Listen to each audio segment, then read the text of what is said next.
Okay,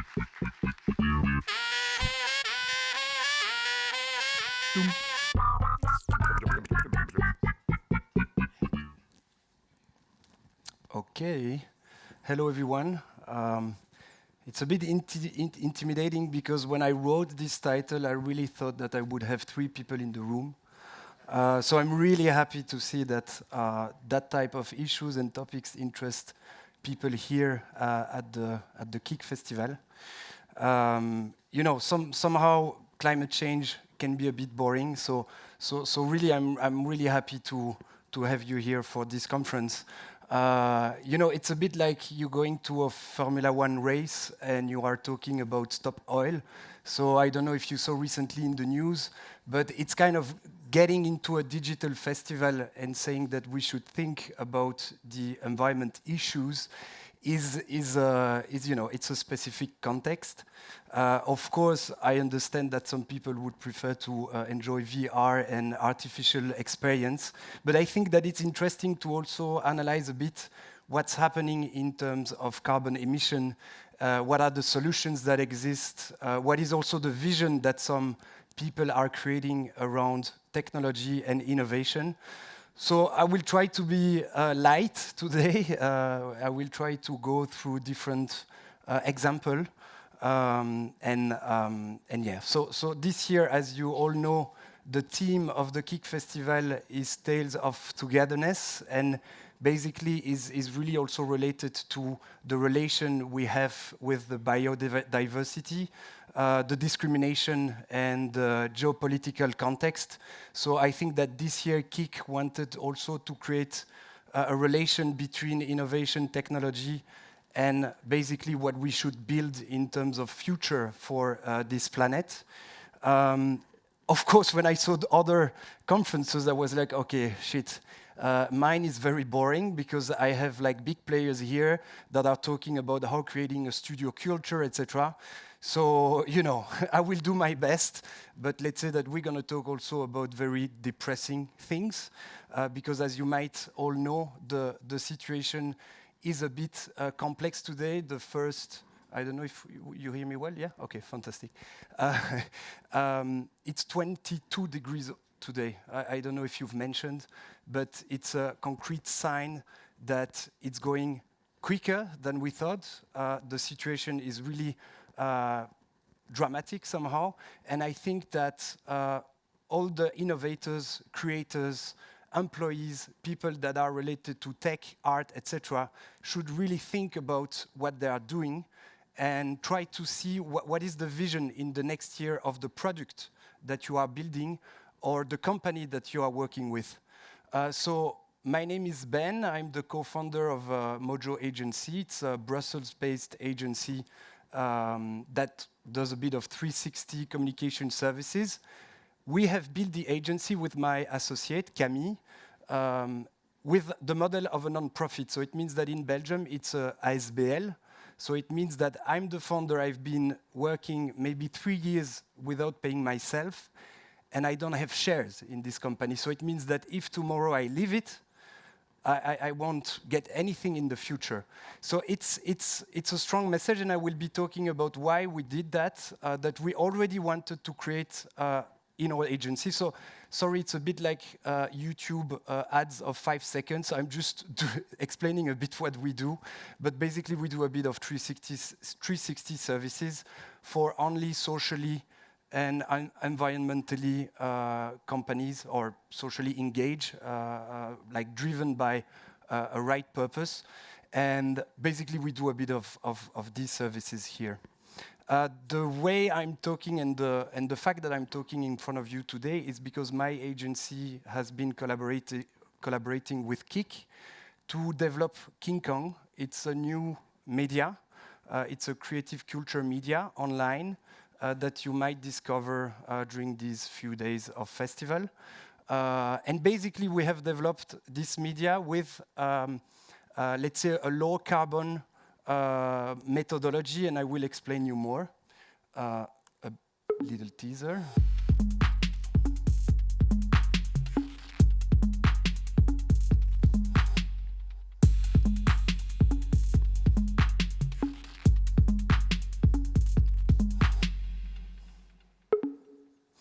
So basically, we have developed what we say, and I will introduce you that, a low carbon mode on the website. The reason we did it is not to try to emit lower emissions. That wasn't the primary goal.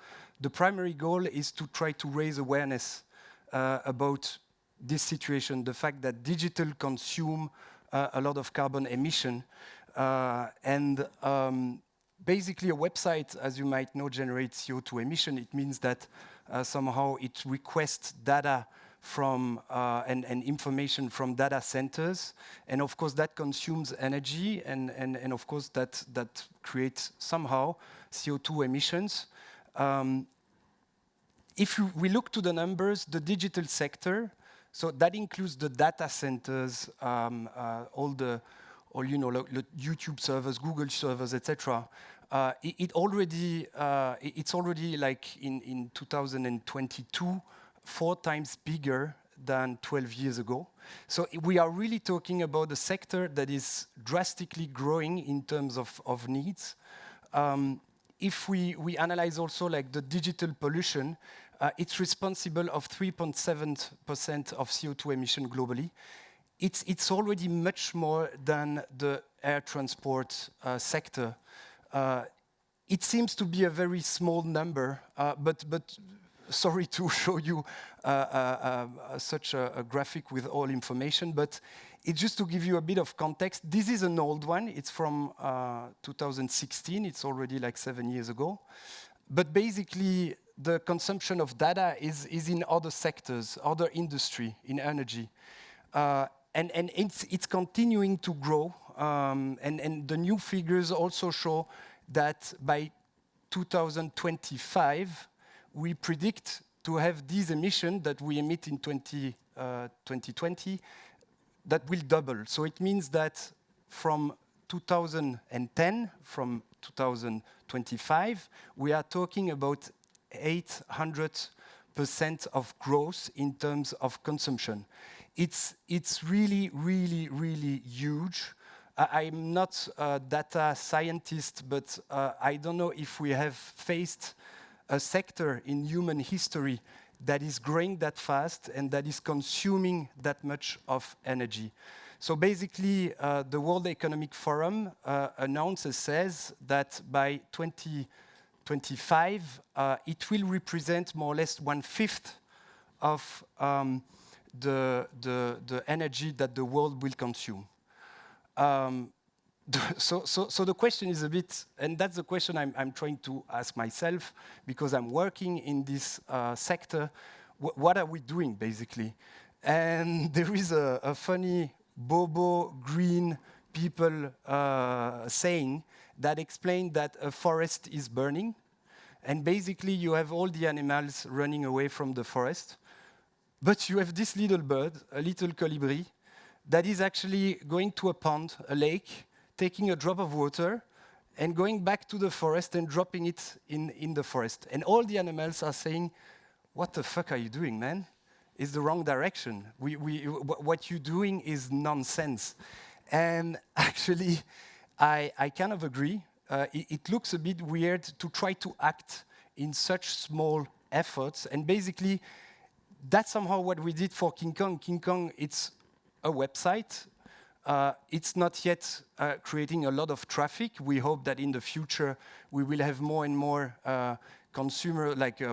users going to the website. But what we have created, it's not the impact on the CO2 emission that really counts. Is the fact that we'd like to help the user to understand that content consumes data and that also consumes CO2 emissions. And basically what we did on the website is that, of course, we start with some code and data optimization to make it sure it's light. We have this system with low carbon image processing. That's what you see here. So basically we're going to black and white. We pixelize, so we lower the size of images. We work with a committed server. So let's say you have any business. It's always interesting to understand who are your suppliers and what are their methodology and the ethical position. Infomaniac, I will talk about that company. It's a fantastic company based in Switzerland. And basically, they are already offsetting 200% of the carbon emission of the servers in Switzerland. So it means that, I don't know if you know offsetting, but offsetting is basically when you will invest money in another place in the world because it's all connected, and you can develop different projects that will capture CO2 emission or emit.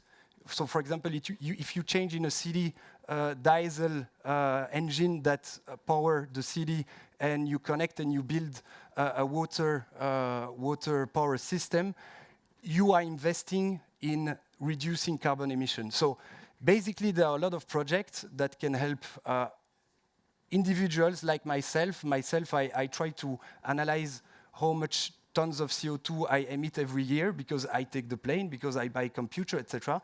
But you can really find solution today to analyze that amount of CO2 emission and invest. You can invest in trees. You can do a lot of different things. I will be talking about that. What we have also been doing on KINGKONG is that when you switch to the low carbon mode, we are not allowing you to watch interactive content because basically on a website, it's basically YouTube videos or YouTube content, video content, podcast, etc. that requires a lot of data. So we are already playing with that, is that when you switch to the low carbon mode, basically you can't watch interactive content. You can read the article, you can read and see the images on the media, but we are just saying that if you want to do your best to lower your carbon emission, you shouldn't watch a YouTube video. And so we have also placed a logo, a label on the website that is directly connected to the code of the website, to the Infomaniac, and to another company that is actually analyzing the consumption of data on the website. And we have planted a forest in the name of KINGKONG. It's today more than 700 trees, and that is capturing 68 tons of CO2. No greenwashing here. We just planted these trees a month ago. That figure, 68 tons of CO2, will be captured in the next 20 years. So it's not perfect.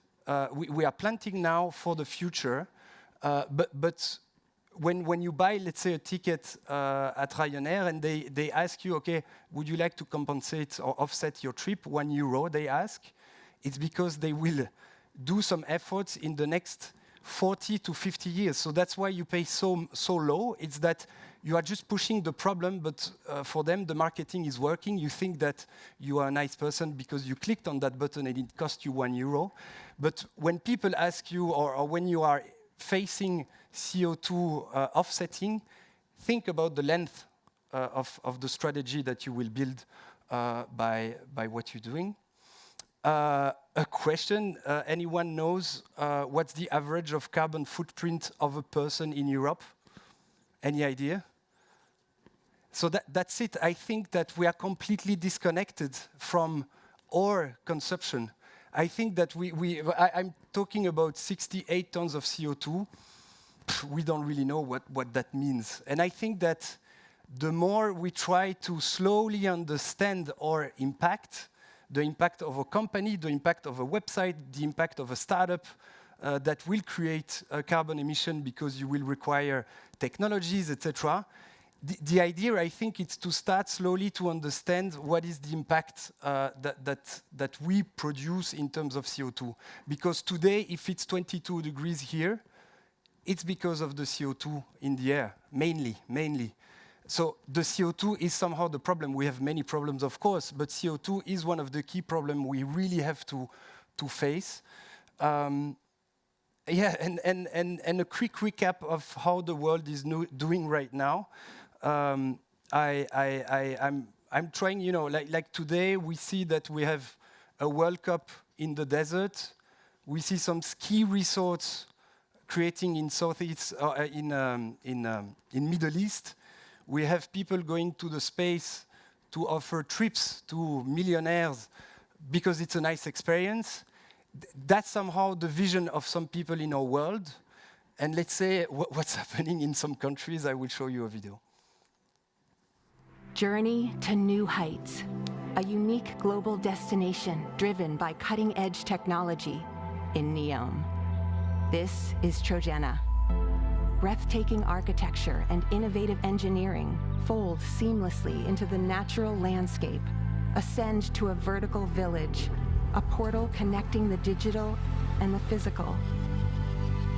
The seasonal climate provides a multitude of high-altitude adventures in the Arabian Peninsula with the region's first outdoor ski experience. Enjoy the buzz of world-class entertainment, the crisp mountain air, and the world's most advanced health and well-being center nourish both body and soul. And as night falls, you can witness the stars as you've never seen them before. Welcome to Trojena. So basically what we see here is that we have countries that has built richness from oil, and they're trying to find a new model to attract people in the long term. And basically what they are saying is that they're going to build amazing innovation cities in the middle of a desert where you have no water, when you have no fruits, when you have no food, and they are trying to attract people, saying that it's because of the innovation and the new world that we are creating. I show you another example that is, since this month, in construction. It started, I think, early in October.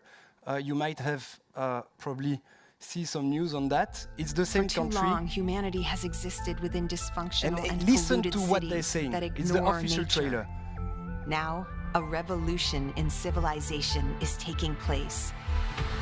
Imagine a traditional city and consolidating its footprint, designing to protect and enhance nature.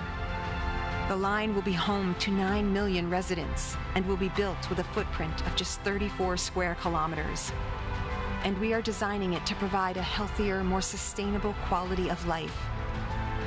The line's communities are organized in 3 dimensions. Residents have access to all their daily needs within 5-minute walk neighborhoods. And the line's infrastructure makes it possible to travel end to end in 20 minutes with no need for cars, resulting in 0 carbon emissions. By leveraging AI technology, services are autonomous, saving you time and effort. Designed by world-leading architects, the line is 500 meters tall, 200 meters wide, 170 kilometers long, and housed within an elegant mirror glass facade. Intelligent solutions create efficiency and year-round temperate microclimate with natural ventilation. Energy and water supplies are 100% renewable. The line is designed as a series of unique communities, offering a wealth of amenities, providing equitable views and immediate access to the surrounding nature. With 40% of the world accessible within 6 hours, at the heart of the globe's key trade routes, a place for commerce and communities to thrive like nothing on Earth seen before. The Line, the city that delivers new wonders for the world.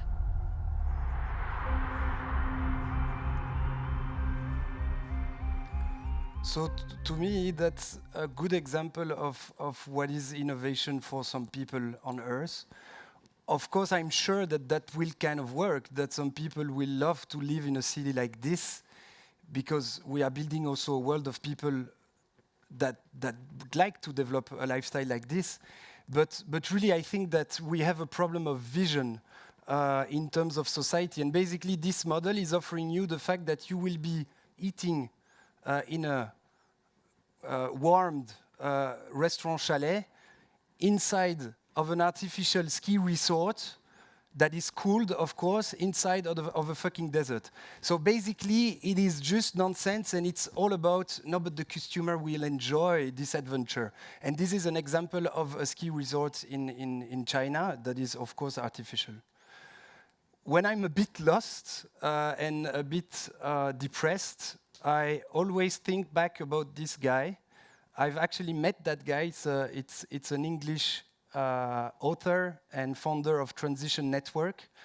His name is Rob Hopkins. I actually met him 5 years ago, 20 minutes away from here in Avalanche, during a workshop that he organized. And I really like the way he's building and creating content, because it's a writer as well. I don't know for the ones who knows, but he was in the documentary Tomorrow or Demain. And in that documentary, is actually showing a bill of £21, which of course doesn't exist, because he has created his own local money in Tottenham, a city where he lives. And he said, yeah, we have created a £21. And why not? Because it's possible. We can reinvent any models we'd like to do. And I think that he's kind of interesting, because he developed a recent book about from what is to what if. And he's actually showing in this book the fact that people, leaders, and humankind needs to create a new vision of the world. It's of course an activist, but I think that we are somehow missing a bit of values in what we're doing. And I think that digital innovation should think also about what is the impact of your project or of the company you're working with in the next year, when we all know that the planet is burning. So I think that it's a really nice guy, a lot of humor, of course, English humor. And yeah, so I just wanted to point also some example of people I think that are absolutely examples for the planet. You have basically Christine Tompkins. She's the former CEO of Patagonia. And Douglas Tompkins, the founder of North Face, he passed away a few years ago.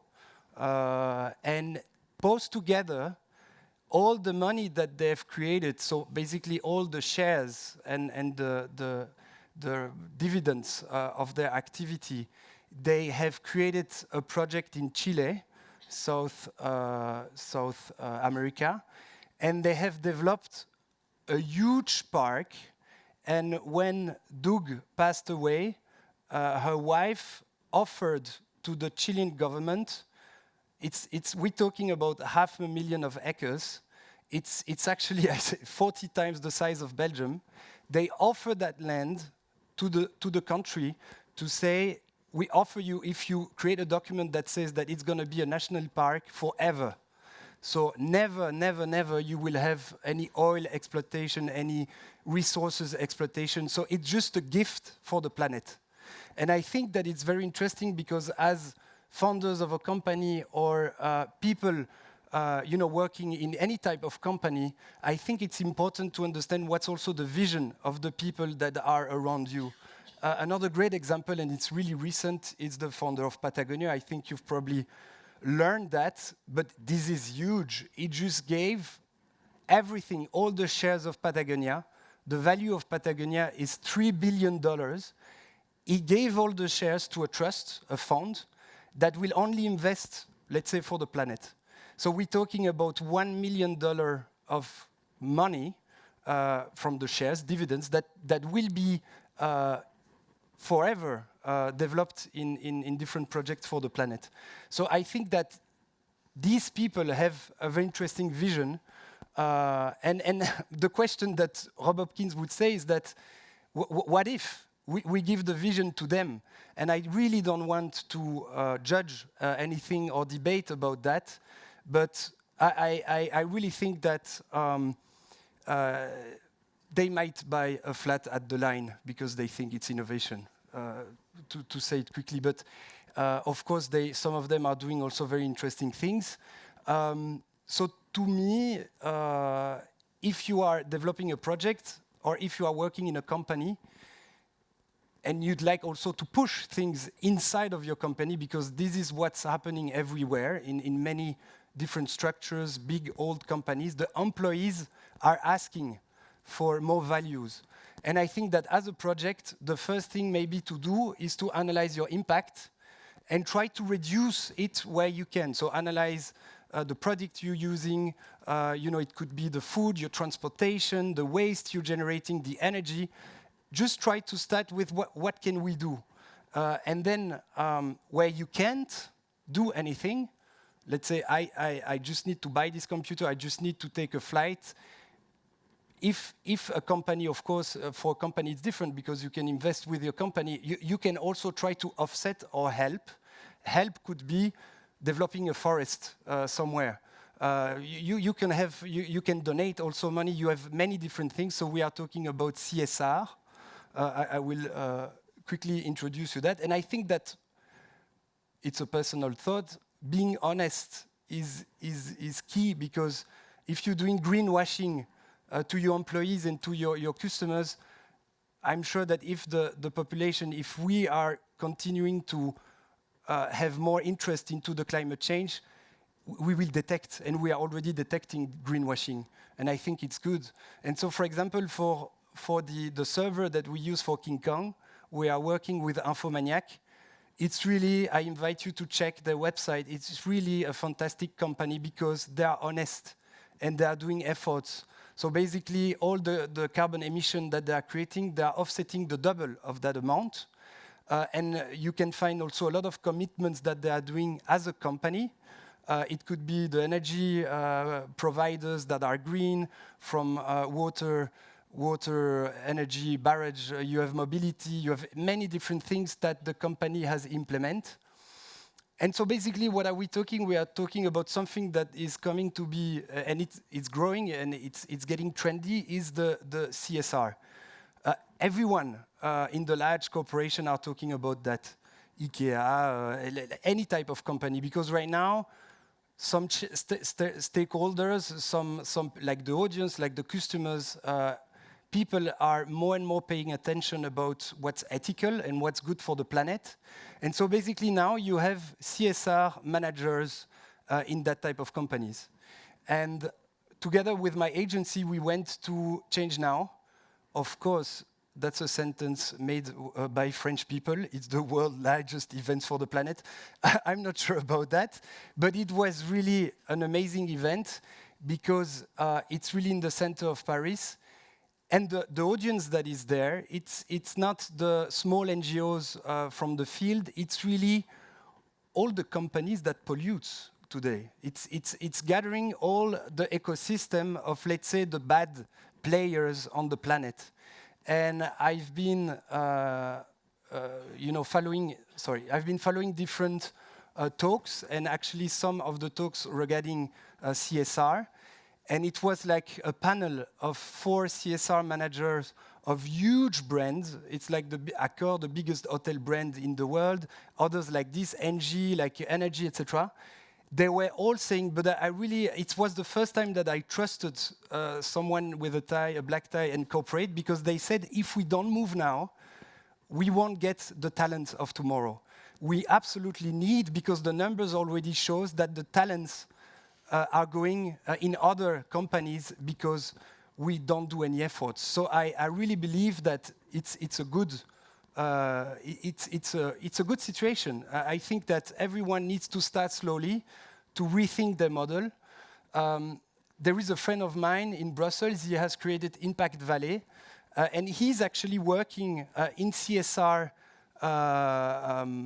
methodology on huge groups, huge companies, so IKEA Belgium, Cisco, etc.